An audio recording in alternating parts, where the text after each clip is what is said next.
There was one rock bottom that changed everything for me.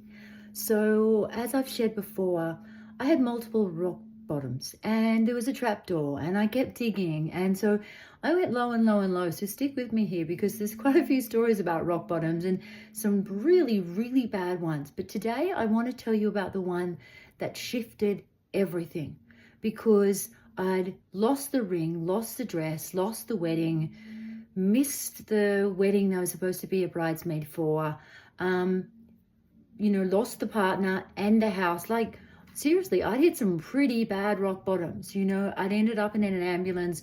I've got a wealth, too many stories. I've got a whole book. I've got a series of books on rock bottoms. But there was one that changed my life.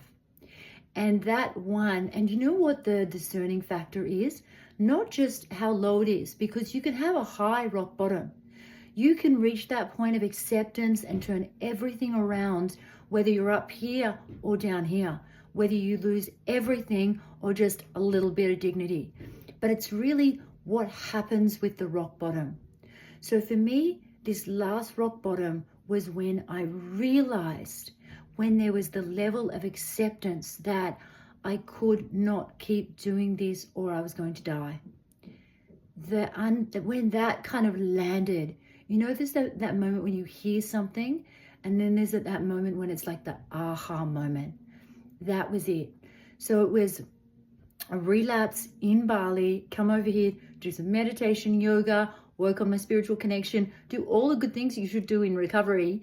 And my subconscious, though, had been lying to me. I just wanted to get away from everyone so I could drink like I really wanted to.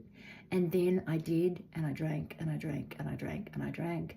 Thrown out of my accommodation, was in a dingy accommodation, drinking vodka out of the bottle. I went missing. I lost my phone. My name went up on community boards. My family were calling the morgue. It was absolutely hideous. I was so drunk I didn't know any of that was happening till later, but hearing it later, the shame is just crippling. But it wasn't just the shame, because shame can keep us stuck.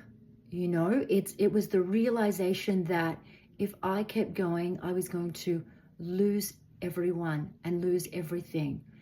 And there's more stories where I can tell, a particular one with my father where he was in tears. And as I said, there's a number of rock bottoms, but it was the rock bottom that had the level of acceptance after it. And the fantasy was really fractured. That's when everything changed. Please like, share, and subscribe.